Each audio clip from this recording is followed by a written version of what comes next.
We miss Joleen every second of the day. My family, our families, the Cummings families, the children. Not a day goes by. But I really feel like Joleen is with us today. I felt like she's actually been in that courtroom with us. On May 12, 2018, Joleen Cummings, a 34-year-old single mother of 3 and a hairstylist in Yulee, Florida, finished her shift at Tangles Hair Salon. She was supposed to celebrate her 34th birthday the very next day, Mother's Day, but Joleen never came home. She vanished without a trace.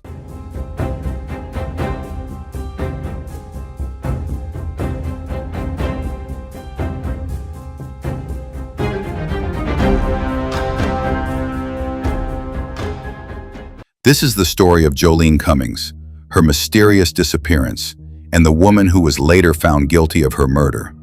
Even though Joleen's body has never been found, Joleen was known as a kind, hard-working mother, someone who dedicated her life to raising her 3 children. Her mother told me it was Joleen's birthday, and also this is Mother's Day. Joleen's mother reported that she had not been able to reach her by phone. It was a big concern that she couldn't be found because she does have kids. She loves her kids. So certainly you want to try to find them as soon as possible. I just felt like something bad had happened and that she wouldn't be back.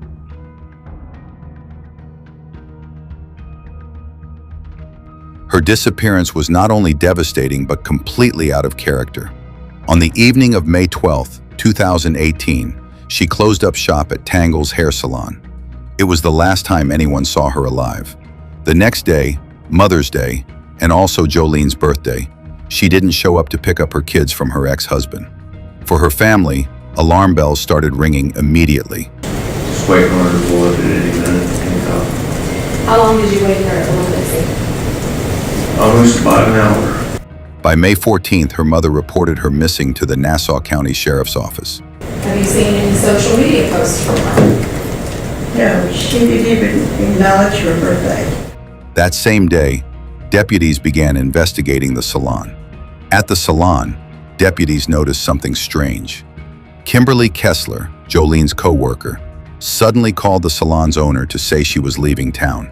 We originally got a call from Ann Johnson, and she said the last time somebody spoke to Joleen was May 12th, and a couple of days later, no one had still heard from her. Who was Kimberly Kessler? At the time, she was known by a different name, Jennifer Seibert.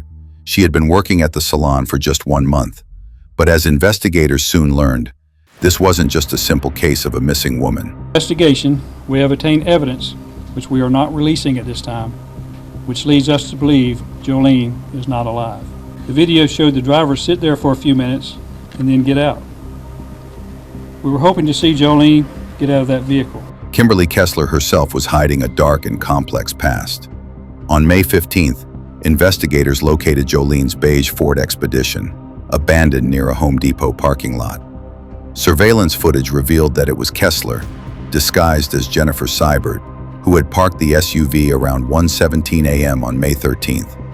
The following day, May 16th, Kessler was arrested in St. Johns County after being spotted in her black Kia Soul at a rest area along I-95. She was charged with stealing Joleen's SUV, but this was just the beginning. The deeper detectives dug, the darker the case became. And the address that she gave the owner of the shop where she was supposed to be living was a bogus address. Inside the Tangles salon, investigators discovered large amounts of blood. It was on the walls, the chairs, and even on hairdressing tools. Forensic testing confirmed it was Joleen's blood, and also Kimberly Kessler's. Security footage also captured Kessler buying cleaning supplies, trash bags, and ammonia. She was even seen disposing of trash bags near the time of Joleen's disappearance. Despite these findings, Joleen's body was nowhere to be found.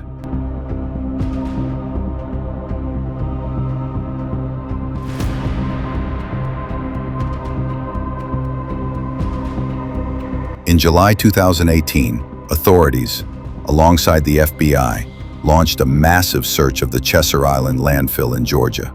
We seen the white bags being tossed in the dumpster. We wanted to find out where those dumpsters went. When were they emptied? Contacted the company, and they transported that garbage to a dump in Georgia, outside of Folkestone. So we called them and asked them if they could kind of give an idea where those trucks that came from Nassau County, where they're dumped, if they can realize where all that.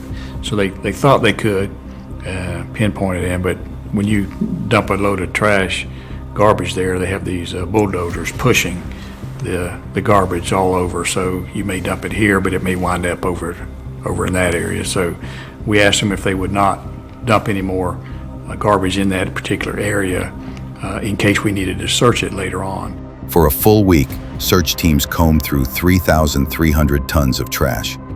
But once again, Joleen was not found. We did it for a week. It was in July. It was hot. It was nasty. It stunk. It's not a place you want to look. And everything looks the same. When you start digging through all that stuff, they would take a load, put it in an area, spread it out, and then have deputies and FBI agents kind of sift through and see if they see anything, any type of clothing that Joleen was maybe been wearing, any type of bones that look like it may be human. We found a lot of bones. You got Woody's on one side of Tangles, you got Dick Swings on the other, restaurants all over the place. And we found all kind of bones, but we would find something that looked like a human bone, we set it aside. And then we would have a professor from the University of Florida in Gainesville come up to look at it and determine if it was a human or animal, and we didn't find any human bones. It's a difficult case. You have to have overwhelming evidence, circumstantial evidence, blood evidence, DNA evidence to get a conviction. The search history was very important. The scissors that possibly being the murder weapon is a big issue. But you got to have a lot of it to rise to the point where you can convict someone. And our investigators, crime scene techs, did an amazing job. They're some of the best around, and they did an outstanding job, and it came to fruition in the verdict. But it's not easy when you don't have a body. And the evidence of this case was overwhelming. And the main person who solved this case was Joleen.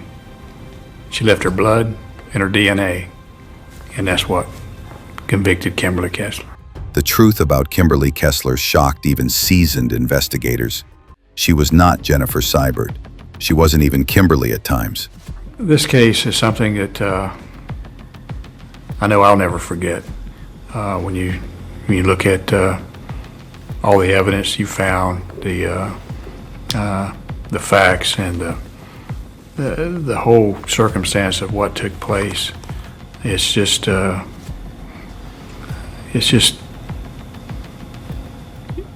hard to know that there's people out in our community that would do evil stuff like this, and I'll never understand it. Kessler had a history of instability, secrecy, and deception. She became a drifter, constantly changing her name and moving from place to place. What name do you want me to call you? Because I was talking to the detective that drove you up, and he said I might have been calling you by the wrong name. It's funny that St. John's didn't tell you. When you run my fingerprints through, they come up as Kimberly Lee Kessler. That's about it. So I would prefer to be called Kim. Okay. But okay, I just want to make sure that I'm calling you by your right name. But if you run them through, I mean, the last time I got picked up was back in 1999, and I bonded out, and it took them, I don't remember, it was a couple weeks, I don't know if it was 2.5 weeks or 3.5 weeks before they actually, matched them up. Yeah, it didn't but that was 1999, so maybe it was a little bit slower then. Okay. But I don't know, there's lots of people on the face of the planet, so maybe it still takes time. I'm not sure. And it may be too that since you've had this alias for so long, you've probably done a lot of stuff since that time, and so you've actually kind of got you've got a history under that name. So it probably shows up in different databases and stuff like that. And that's just a guess, and maybe that's why it's happening like that. Oh no, fingerprints are fingerprints. Fingerprints are fingerprints, and I agree. but I haven't. I didn't erase them with acid, so they are the same. Just saying. And I agree with you, but I haven't run your fingerprints. And if St. John's did, they failed to notify us that, of the different names. So I apologize. Perhaps they just thought I was a nut job, so they just ignored me. But it will eventually come up. So We'll just call you Kim. Okay, thanks. If you're good with Kim, you just go through when you work with her on that Saturday. So is there anything you can tell me that? Did she ever talk to you about a boyfriend? I know she's got a husband. I know she had a boyfriend. Did she ever talk about anybody she was scared of? Did she ever say anything that she wanted to run away and get away from it all? I mean, I don't remember hearing anything. She would have different conversations sometimes with different clients. She was saying CPS came to her house. She was telling one client that I caught a little blip of it in between listening to YouTube and the phone ringing.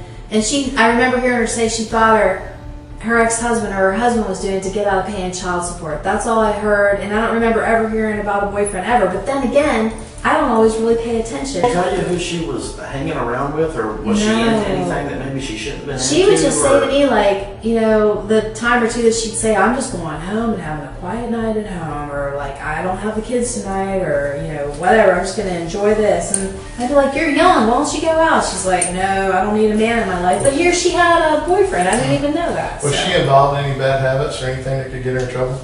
I can't say that she did, but I did find a bag that I believe had crystal meth in it, just a little bit in the bottom, a tiny baggie back by the back door. Did you guys ever hang out after work? Did you ever go anywhere together?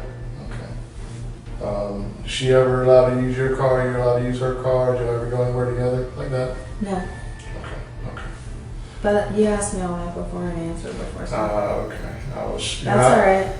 There's video of you dropping her car off at the Home Depot parking lot there in Yulee and walking across and going into the gate station and getting a taxi cab back down to, they had it listed as Dick's Wings, but it was back down there to where Tangles is, okay?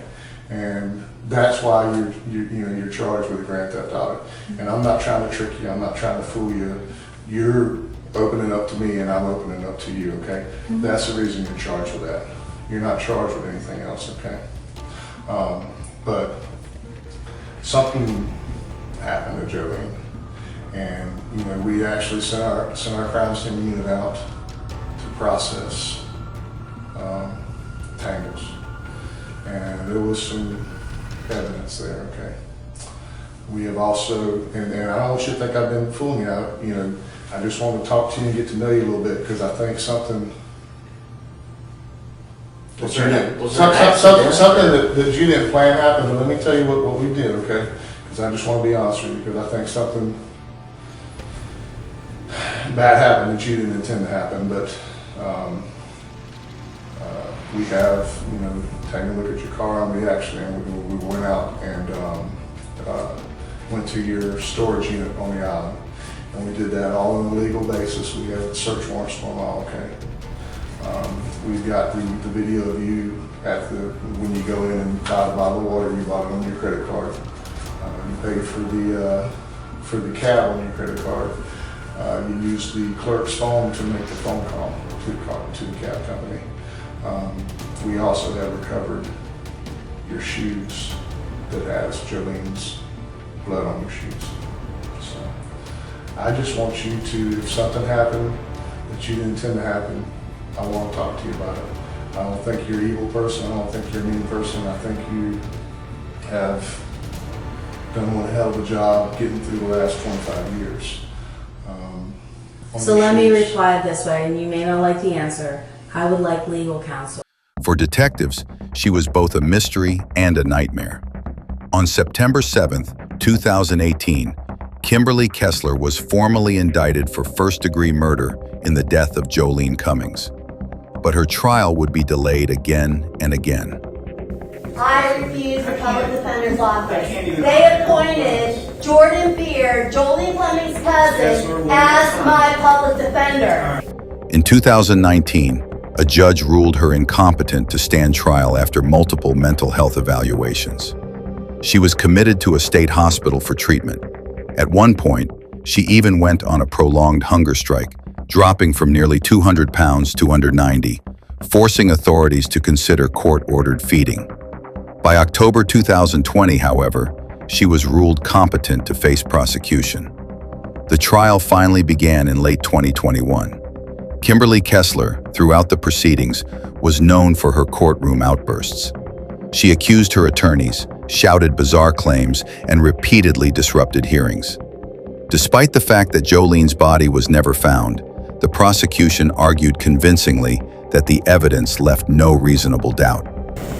Physical evidence in this case that you're going to see is going to convince you very clearly that the only thing the state can prove in this case is that there was some sort of fight, some violent physical altercation that clearly happened. On December 9th, 2021, after just over 1 hour of deliberation, the jury found Kimberly Kessler guilty of first-degree murder.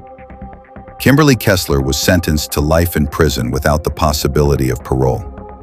For Joleen's family, however, the pain lingers. Have you seen any social media posts from her? No, she didn't even acknowledge her birthday. To this day, Joleen's body has never been recovered. Her children are left without answers, her mother without closure. The case remains a chilling reminder of how evil can hide in plain sight, and how justice sometimes arrives even without all the pieces of the puzzle. If someone out there knows something, I beg you as a mother, to please keep coming forward. Since this happened, I think it opens your eyes. The world can be a better place, and you always know that these things can happen, but don't realize, it makes you realize how fragile life is. It makes you cherish your children.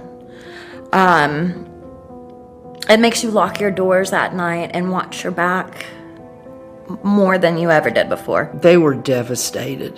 I mean, truly devastated. I spoke to her brother briefly at the memorial service they had for her a couple of weeks after, I guess they decided that she was gone, and they decided to do a memorial service, and I spoke with him briefly and tried to comfort him, but they were just devastated. Her mother still misses her so badly. This crime has caused her family and close friends a lot of anxiety, fear. You never think anything like this could happen in these small towns, and I think it's opened up a lot of people's eyes. It's also brought people together when you realize how much your community is willing to go to bat to help find one of our own when they're gone, and all the support that the community has shown the family. It's brought people together. It's brought people together. The sentence for Kimberly Kessler of life without parole feels like a very appropriate sentence for her. And the reason for that is this. These personality styles are not that amenable to change, least of all in someone of her age with her track record. So I do believe that Kimberly Kessler did get what she deserved. She took a mother, a daughter away from her family, and her crime was heinous. I love Joleen the instant that I met her. We just got along like peas and carrots. I couldn't tell you how long we were friends. The years kind of fly by after you have kids and grow up a little bit and time gets away from you. But she was just an amazing girl. When I found out Joleen was missing, I was at work. I was scrolling through Facebook and I came across an ad that said she was missing. So I immediately reached out to one of our other friends and said, hey, have you heard from her? What's going on? Nobody knew anything at that point. I think it was the day after her birthday and after Mother's Day. Yes, it was Monday. We were all back at work, and I actually had a coworker that had gotten her hair done at the salon maybe 2 or 3 days prior. And I just was like, hey, she said, I just saw her the other day, and I asked her, did everything seem normal? She said, yeah, she did feel like there was a little bit of tension at the salon, and she said it was between her and one of her coworkers. We didn't know a name at the time. We didn't know who she was. We all kind of gathered together. There was a few of us that were close to Joleen, co-workers that were clients of hers, the whole community at that point. Everyone was just panicking. We didn't know if she was dead or alive. We didn't know. I mean, you're at the grocery store and you're looking around and you think you see her. You're looking everywhere at this point because you don't know what could have happened. And so it was a very traumatic event. Everyone felt uneasy because no one knew where she was. We were going by Tangles and leaving flowers. We were taking rides down dirt roads we had never been down before, with binoculars, looking anywhere that you can look, and just trying to rally together as a community to be the support for the community and the family. So we were kind of all just in shock to learn, oh my gosh, she was having a dispute with one of her coworkers. They weren't getting along so well. Now her coworker is found running from the police and hiding from them. So everything kind of just played out before us, where in your head you knew what happened. You just didn't want to accept it. We still wanted to find her. The coworker had been arrested at a truck stop down towards St. Augustine. When she got arrested, we looked up her mugshots. She had a scratch on her face. As soon as we saw those pictures, we knew the worst had happened. Tangles went out of business. I mean, I can only imagine what her coworkers and the owner of Tangles have gone through, as well as her family and us, her friends. I mean, you're always looking, you're always wondering when someone goes missing. And so that's devastating. At some time, she might tell us what she did with Joleen. There might be closure for her family if they can recover Joleen and be able to bury her and have a place to visit her body. And as soon as she's sentenced, I want her behind out of our jail, because we are fed up with her crap. It's the state's problem from now on. It's personnel intensive, so it takes your focus off of doing other things. So you want to make sure you've run everything else down, all the other leads. That's just the last effort. We miss Joleen every second of the day. My family, our families, the Cummings families, the children. Not a day goes by. But I really feel like Joleen is with us today. I felt like she's actually been in that courtroom with us. The disappearance of Joleen Cummings is not just a story of a crime. It's a story of a mother's love, a community's grief, and a justice system's determination to bring accountability, even without a body. And while the trial has ended, one haunting question remains. Where is Joleen Cummings? Subscribe for more videos that tell the full story.